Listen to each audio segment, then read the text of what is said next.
Shalom, selamat datang di program Baca Alkitab Setiap Hari oleh GBI Jelambar Timur bersama saya Tutu Sukendro. Hari ini saya akan membacakan kitab Injil Matius pasal 15. Matius pasal 15. Perintah Allah dan adat istiadat Yahudi.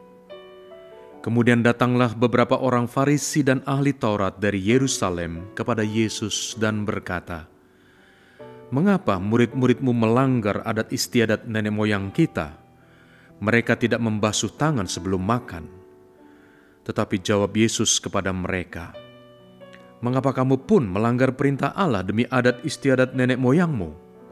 Sebab Allah berfirman, 'Hormatilah ayahmu dan ibumu,' dan lagi, 'Siapa yang mengutuki ayahnya atau ibunya, pasti dihukum mati.'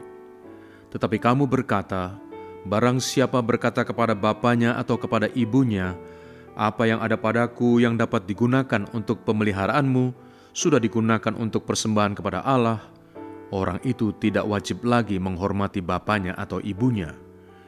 Dengan demikian firman Allah kamu nyatakan tidak berlaku demi adat istiadatmu sendiri. Hai orang-orang munafik, benarlah nubuat Yesaya tentang kamu. Bangsa ini memuliakan aku dengan bibirnya, padahal hatinya jauh daripadaku.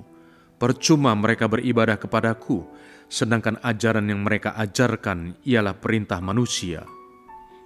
Lalu Yesus memanggil orang banyak dan berkata kepada mereka, "Dengar dan camkanlah, bukan yang masuk ke dalam mulut yang menajiskan orang, melainkan yang keluar dari mulut, itulah yang menajiskan orang." Maka datanglah murid-muridnya dan bertanya kepadanya, "Engkau tahu bahwa perkataanmu itu telah menjadi batu sandungan bagi orang-orang Farisi?" Jawab Yesus, "Setiap tanaman yang tidak ditanam oleh Bapa-Ku yang di surga akan dicabut dengan akar-akarnya. Biarkanlah mereka itu. Mereka orang buta yang menuntun orang buta. Jika orang buta menuntun orang buta, pasti keduanya jatuh ke dalam lubang." Lalu Petrus berkata kepadanya, "Jelaskanlah perumpamaan itu kepada kami." Jawab Yesus, "Kamu pun masih belum dapat memahaminya? Tidak tahukah kamu bahwa segala sesuatu yang masuk ke dalam mulut turun ke dalam perut, lalu dibuang di jamban? Tetapi apa yang keluar dari mulut berasal dari hati, dan itulah yang menajiskan orang. Karena dari hati timbul segala pikiran jahat, pembunuhan, perzinahan, percabulan, pencurian, sumpah palsu, dan hujat. Itulah yang menajiskan orang. Tetapi makan dengan tangan yang tidak dibasuh tidak menajiskan orang." Perempuan Kanaan yang percaya. Lalu Yesus pergi dari situ dan menyingkir ke daerah Tirus dan Sidon. Maka datanglah seorang perempuan Kanaan dari daerah itu dan berseru, "Kasihanilah aku ya Tuhan, anak Daud, karena anakku perempuan kerasukan setan dan sangat menderita."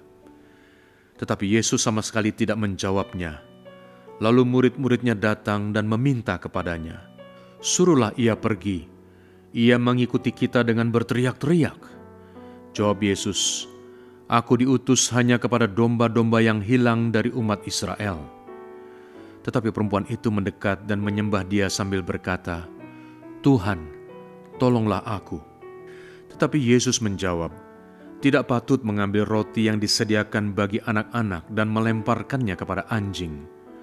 Kata perempuan itu, "Benar Tuhan, namun anjing itu makan remah-remah yang jatuh dari meja tuannya." Maka Yesus menjawab dan berkata kepadanya, "Hai ibu, besar imanmu, maka jadilah kepadamu seperti yang kau kehendaki." Dan seketika itu juga anaknya sembuh. Yesus menyembuhkan banyak orang sakit. Setelah meninggalkan daerah itu, Yesus menyusur pantai Danau Galilea dan naik ke atas bukit lalu duduk di situ. Kemudian orang banyak berbondong-bondong datang kepadanya membawa orang lumpuh, orang timpang, orang buta, orang bisu, dan banyak lagi yang lain. Lalu meletakkan mereka pada kaki Yesus, dan Ia menyembuhkan mereka semuanya. Maka takjublah orang banyak itu melihat orang bisu berkata-kata, orang timpang sembuh, orang lumpuh berjalan, orang buta melihat, dan mereka memuliakan Allah Israel. Yesus memberi makan 4.000 orang. Lalu Yesus memanggil murid-muridnya dan berkata, "Hatiku tergerak oleh belas kasihan kepada orang banyak itu. Sudah 3 hari mereka mengikuti aku dan mereka tidak mempunyai makanan. Aku tidak mau menyuruh mereka pulang dengan lapar, nanti mereka pingsan di jalan." Kata murid-muridnya kepadanya, "Bagaimana di tempat sunyi ini kita mendapat roti untuk mengenyangkan orang banyak yang begitu besar jumlahnya?" Kata Yesus kepada mereka, "Berapa roti ada padamu?" 7, jawab mereka, "dan ada lagi beberapa ikan kecil." Lalu Yesus menyuruh orang banyak itu duduk di tanah. Sesudah itu, ia mengambil 7 roti dan ikan-ikan itu, mengucap syukur, memecah-mecahkannya dan memberikannya kepada murid-muridnya. Lalu murid-muridnya memberikannya pula kepada orang banyak. Dan mereka semuanya makan sampai kenyang. Kemudian orang mengumpulkan potongan-potongan roti yang sisa, 7 bakul penuh. Yang ikut makan ialah 4.000 laki-laki, tidak termasuk perempuan dan anak-anak. Lalu Yesus menyuruh orang banyak itu pulang. Ia naik perahu dan bertolak ke daerah Magadan. Bapa kami yang di surga, jika Engkau dapat memberikan makan kepada beribu-ribu orang, Engkau pasti juga akan memelihara kehidupan kami, makanan kami, minuman kami. Terima kasih Tuhan, kami percaya dan sungguh percaya kepadamu. Dalam nama Yesus kami berdoa. Amin.